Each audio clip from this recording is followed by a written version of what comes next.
आज जानेंगे उस शख्स के बारे में जिसने शेयर मार्केट में $5 को $3 मिलियन और फिर $100 मिलियन बनाए, जिसके पिता के पास प्रॉपर्टी के नाम पे बस खेत थे, पर उसकी अमीर बनने की इच्छा शक्ति ने उसे शेयर मार्केट के शॉर्टिंग का किंग बना दिया।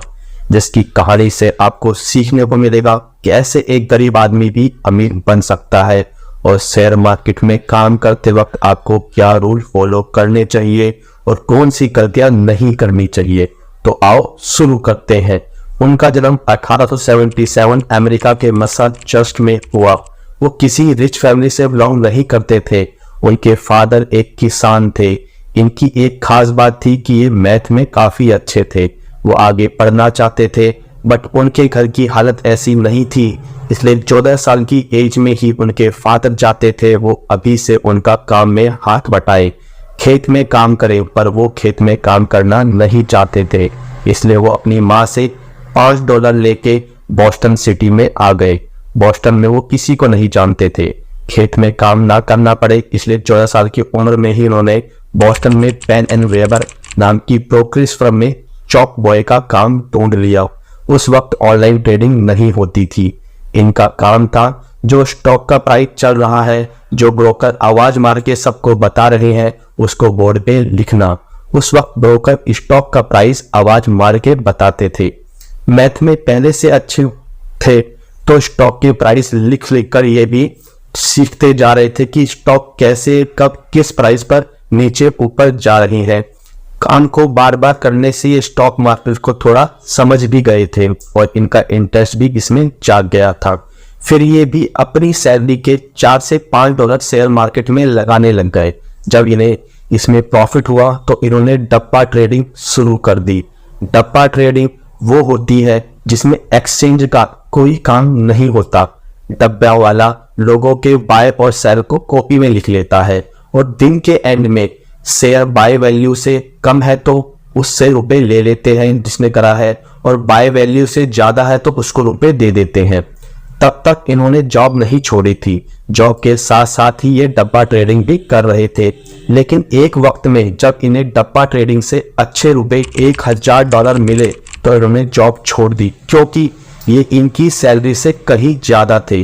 फिर इन्होंने उन रुपए से डब्बा ट्रेडिंग करी, जिससे इन्होंने खूब रुपए कमाए। लेकिन कुछ वक्त बाद डब्बा ट्रेड वालों ने इन्हें ट्रेड लेना ही बंद कर दिया और इन पे बैन लगा दिया, क्योंकि ये उनसे हमेशा प्रॉफिट कमाते थे और डब्बा ट्रेड करने वालों को हमेशा लॉस होता था। तब तक इनकी एज 20 साल हो गई थी। जब इन्हें डब्बा ट्रेडिंग नहीं करने दी तो ये $2500 लेके वॉल स्ट्रीट में काम करने के लिए चले गए, जो न्यूयॉर्क में USA में है। वहां जाके इन्होंने अपना अकाउंट खुलवाया और ट्रेडिंग चालू कर दी, बट इन्हें वहां लॉस हुआ।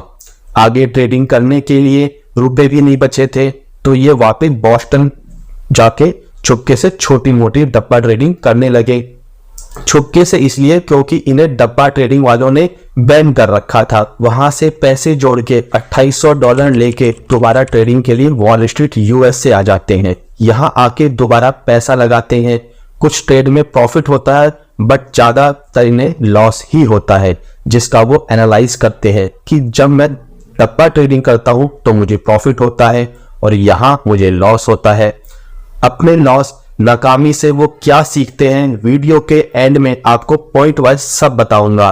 फिर बाकी बच्चे जो डॉलर के बच जाते हैं उनको ये नॉर्थन पैसिफिक नाम की एक कंपनी है उसमें लगा देते हैं, जिससे इन्हें $50,000 मिलते हैं।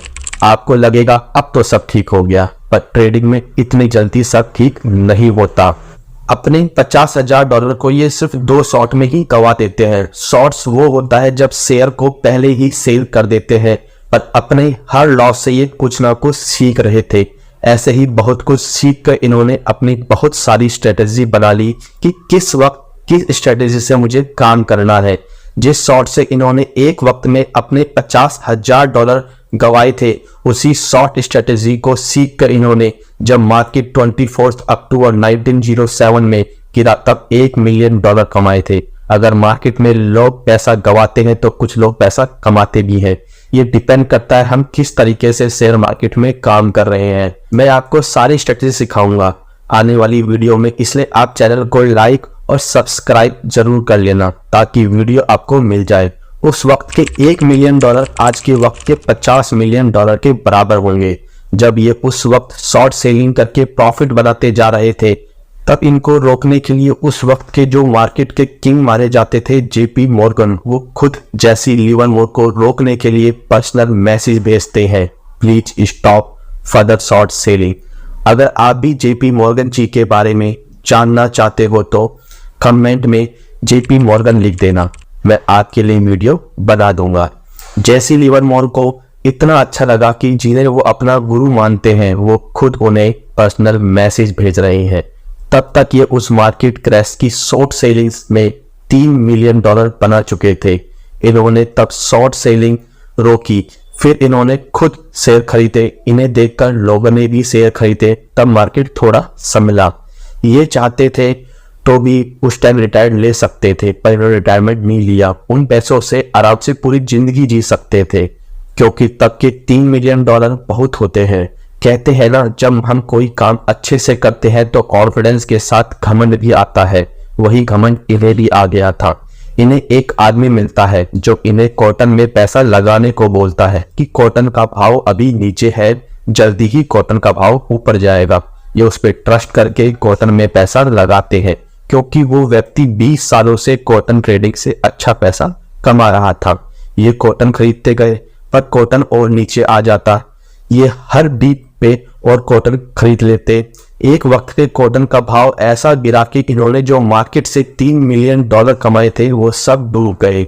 ऊपर से 8 करोड़ का लोन और हो गया। बाद में पता चला उस व्यक्ति ने इन्हें झूठ बोल के पैसा लगवाया था और खुद शॉर्ट सेलिंग कर रहा था। इसलिए कहते हैं मार्केट आपको अमीर बना सकता है तो रातों रात गरीब भी बना सकता है। तब इन्हें अपने आप को 1910 में बैंकरप्ट भी घोषित करना पड़ा, लेकिन ये तब हार नहीं मानते, अपनी वाइफ से हेल्प मांगते हैं। वाइफ को गहने गिरवी रखने को बोलते हैं, बट वो मना कर देती है। झगड़ा इतना बढ़ जाता है कि जेसी लिवरमोर को अपनी फर्स्ट वाइफ से डिवोर्स लेना पड़ता है। हाँ, इनकी 3 शादी होती है अपनी लाइफ की जर्नी में। फिर ये दोस्तों से कुछ पैसा लेके मार्केट में धीरे धीरे अपनी स्ट्रेटेजी से आगे बढ़ते हैं, पर ये अपनी पहले वाली गलतियों से बचते हैं। वो मार्केट को ठीक से स्टडी करके बेथलम स्टील नाम की कंपनी में इन्वेस्ट करते हैं।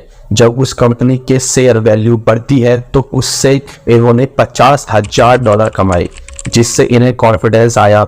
ऐसे ही ये कंपनी में पैसा लगाते और इनका पैसा बढ़ता जा रहा था। 1929 तक का टाइम आ जाता है, तब तक मार्केट काफी ऊपर था। हर कोई मार्केट की बात कर रहा था, पैसा लगा रहा था कि मार्केट ऊपर जाएगा, पर ये दिन रात स्टडी कर रहे थे कि मार्केट किधर जा सकता है। ये दोबारा मार्केट को शॉर्ट करने लगते हैं। इनके दोस्त इन्हें मना भी करते हैं कि मत कर, अभी मार्केट और ऊपर जाएगा, पर ये नहीं रुकते, अपने स्ट्रेटेजी के अकॉर्डिंग और शॉर्ट करते जाते हैं। इनकी करी हुई स्टडी और मार्केट की चाल इनके काम आ जाती है। 29 अक्टूबर 1929 को मार्केट तेजी से बहुत ज्यादा नीचे गिर जाता है।